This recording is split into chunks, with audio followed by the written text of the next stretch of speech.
पश्चिम बंगाल में ममता बनर्जी के नेता का बांग्लादेश पाकिस्तान के लिए उमड़ा प्रेम। टीएमसी नेता कृष्णदास ने कहा, बांग्लादेश और पाकिस्तान हमारे भाई। अभिषेक बनर्जी ने राज्यपाल और मोदी सरकार पर निकाली भड़ास। अभिषेक बनर्जी बोले, राज्यपाल को पद छोड़कर चुनावी मैदान में आ जाना चाहिए। राज्यपाल को बोलिए कि राज्यपाल का पद छोड़ के चुनावी मैदान में आके ये सब करे। अभिषेक बनर्जी ने कहा, हम दिल्ली के दरिंदों के सामने कभी नहीं झुकेंगे। झुकता वही है जिसमें जान होता है, अकड़ मुर्दों की पहचान होती है। यही उनमें और हम में फर्क है। हम जनता के सामने एक बार नहीं, 100 बार नहीं, 1000 बार झुकेंगे, लेकिन दिल्ली के दरिंदों के सामने हम सर नहीं झुकाएंगे। पश्चिम बंगाल में बीजेपी लगातार ममता सरकार पर बांग्लादेशी घुसपैठियों के लिए हमदर्दी रखने का आरोप लगाती रही, लेकिन अब ममता बनर्जी की पार्टी के एक नेता ने ही इसका बड़ा सबूत दे दिया है कि वो इन बांग्लादेशी और पाकिस्तानियों के कितने बड़े समर्थक हैं। उनके मन में इन बांग्लादेशी और पाकिस्तानी लोगों के लिए कितनी ज्यादा हमदर्दी है और प्रेम है। दरअसल टीएमसी के नेता कृष्णदास का यह बड़ा बयान सामने आया है, जिसमें उन्होंने बांग्लादेश और पाकिस्तान हमारे भाई है ये कहा है। और इतना ही नहीं, टीएमसी नेता ने महाभारत और रामायण को काल्पनिक बताते हुए उनमें भगवान राम नहीं थे, कोई भगवान नहीं है, इस तरीके की बातें जो है टीएमसी के नेता कृष्णदास के जरिए कही गई है। तो किस तरीके से ये बयान सामने आ रहे हैं, जब लगातार ममता बनर्जी उनकी सरकार पर आरोप लग रहे हैं कि आप घुसपैठियों के समर्थक हैं, आपने घुसपैठियों को पश्चिम बंगाल में बसा रखा है, एक वोट बैंक बना रखा है, लेकिन अब जो नेता है उनकी पार्टी के, वही इस बात का सबूत दे रहे हैं कि हाँ, उनके मन में बांग्लादेशी और पाकिस्तानियों के लिए हमदर्दी है, वो उन्हें अपना भाई मानते हैं। जिस तरीके से ये टीएमसी के नेता का बयान सामने आया है, तो कहीं ना कहीं अब लगातार ये सवाल उठ रहे हैं कि आखिर ममता बनर्जी की पार्टी के नेता खुलेआम पाकिस्तान का साथ दे रहे हैं, खुलेआम घुसपैठियों का समर्थन कर रहे हैं। सिर्फ इतना ही नहीं, दूसरी तरफ पश्चिम बंगाल में जिस तरह से राज्यपाल सीवी आनंद बोस और ममता बनर्जी के बीच राजनीतिक जंग चल रही है, मेसी के इवेंट के बाद उस मामले में अब टीएमसी के सांसद अभिषेक बनर्जी ने बड़ा बयान दिया है। दरअसल अभिषेक बनर्जी ने यह कहा मीडिया से बातचीत करते हुए कि राज्यपाल को उनका पद छोड़कर चुनावी मैदान में आ जाना चाहिए। और सिर्फ राज्यपाल पर ही उन्होंने भड़ास नहीं निकाली, बल्कि प्रधानमंत्री नरेंद्र मोदी और अमित शाह पर भी वो जमकर बरसे और कहा कि दरअसल टीएमसी ने एक दुर्भाग्यपूर्ण घटना के लिए माफी मांगी। हम जनता के सामने 1000 बार झुकेंगे, लेकिन दिल्ली के दरिंदों के सामने कभी नहीं झुकेंगे।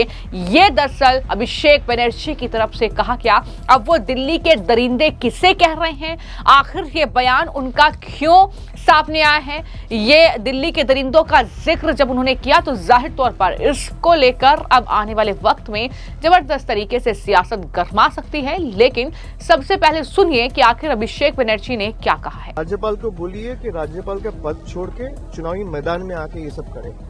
राज्यपाल का कंसर्न्स कहाँ था जब दिल्ली में स्टैम्पेड हुआ था? आप लोग सवाल कर रहे हैं, आप लोग का कंसर्न्स कहाँ था?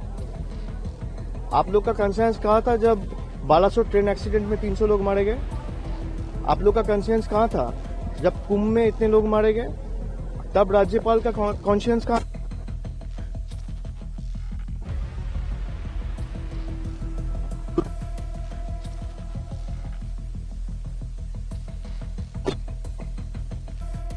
प्लेटफॉर्म में कोई दूसरा मुख्यमंत्री है देश का जो माफी मांग सकता है?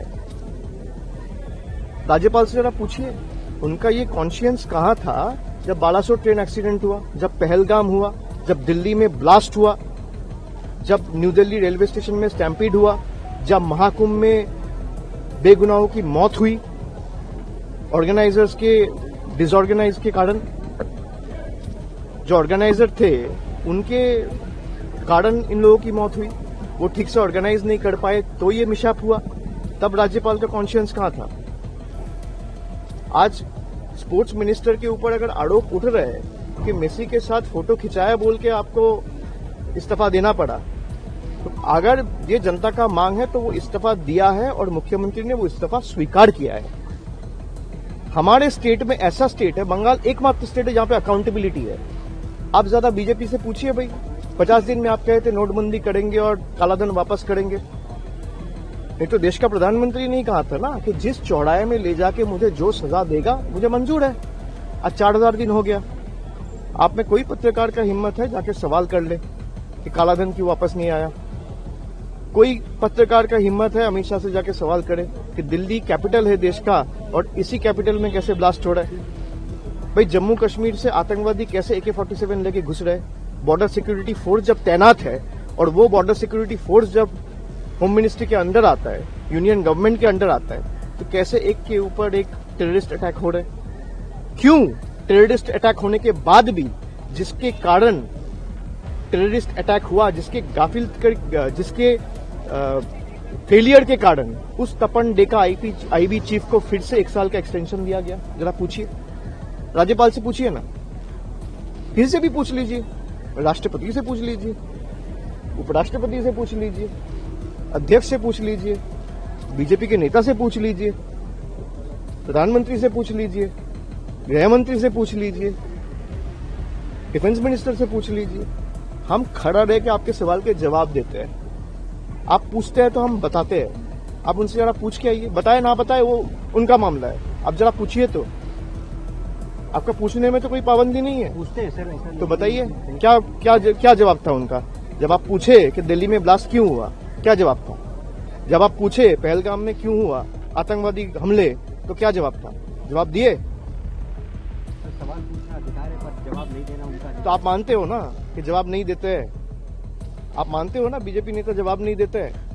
तो राज्यपाल को इतना समझ में आना चाहिए कि जवाब जिसको देना चाहिए वो चुप बैठे हैं और जवाब जिसको नहीं देना चाहिए वो मुख्यमंत्री प्रदेश का सारा 130 करोड़ लोगों के सामने सर झुका के एक छोटा सा अनफॉर्चुनेट इवेंट के लिए माफी मांगा है। यही बीजेपी और तृणमूल में अंतर है। झुकता वही है जिसमें जान होता है, अकड़ मुर्दों की पहचान होती है। यही उनमें और हम में फर्क है। हम जनता के सामने 1 बार नहीं, 100 बार नहीं, 1000 बार झुकेंगे, लेकिन दिल्ली के दरिंदों के सामने हम सर नहीं झुकाएंगे। सर SIR में जो On the SIR issue, the India bloc has been together, but the recent that India bloc is holding. TMC is very much a part of the India alliance. There is no space for any kind of confusion or ambiguity. However, since we had an appointment with the Jal Shakti Minister today and 10 of our MPs were busy because the Jal Shakti Minister has given us a time at 10 a.m. in the morning, then we had house to attend. So we will first prioritize the issue which concerns the interest of the people of Bengal, and then we will address the other issues. However, I repeat, there is no space for any kind of doubt, confusion or ambiguity. Trinamool continues to be a part of India alliance and we have no differences with any other like-minded parties. आपको मैं जानकारी दे दूं कि पश्चिम बंगाल के राज्यपाल CV आनंद बोस ने Messi के event में हुई गड़बड़ी के लिए मुख्यमंत्री ममता बनर्जी को जिम्मेदार ठहराया और बंगाल के खेल मंत्री अनुरूप बिस्वास को उनके पद से इस्तीफा देना पड़ा। इस तरीके के हालात वहां पर बने, जिसके बाद अब कहीं न कहीं राज्यपाल पर अभिषेक बनर्जी कुछ इस तरीके से भड़के हैं, इस तरीके से बरसे हैं और उन पर आरोप लगा रहे हैं कि वो राजनीतिक बयान दे रहे हैं, इसलिए वो चुनावी मैदान में आ जाए। यह अभिषेक बनर्जी का बयान है जो आपने सुना। और उन्होंने यह भी कहा कि दिल्ली में भगदड़ हुई तब बालासोर ट्रेन हादसे में 300 लोग मारे गए, कुंभ में भगदड़ हुई तब पश्चिम बंगाल के गवर्नर का जमीर कहां था, तब उन्होंने किसी से माफी मांगने के लिए क्यों नहीं कहा, लेकिन हमारे राज्य की मुख्यमंत्री की तरफ से माफी मांगी गई। ये तमाम बातें अभिषेक बनर्जी के जरिए कही गई है। मैं आपको ये जानकारी दे दूं कि पश्चिम बंगाल में अगले साल यानी 2026 में विधानसभा का चुनाव होना है और उससे पहले SIR से लेकर अलग अलग मुद्दे हैं जिसको लेकर जबरदस्त तरीके से अब पश्चिम बंगाल में सियासत गर्मा गई है और इस तरीके की स्थिति पश्चिम बंगाल में देखने को मिल रही है, जहां पर एक तरफ ममता बनर्जी की पार्टी का यह हाल है कि वो पाकिस्तान और बांग्लादेश को अपना भाई बताने पर मजबूर हो रहे हैं। वो खुलकर ये कह रहे हैं कि पाकिस्तान और बांग्लादेश हमारे भाई हैं। तो वहीं पर कुछ इस तरीके से राज्यपाल, जो कि एक संवैधानिक पद होता है, उसको भी नहीं बख्शा जा रहा है और इस तरीके की टिप्पणियां सीवी आनंद बोस, जो कि पश्चिम बंगाल के राज्यपाल है, उन पर की जा रही है, जो कि आपने सुना। लेकिन इस मामले को लेकर आपकी क्या राय है, हमें कमेंट बॉक्स में जरूर लिखें। धन्यवाद।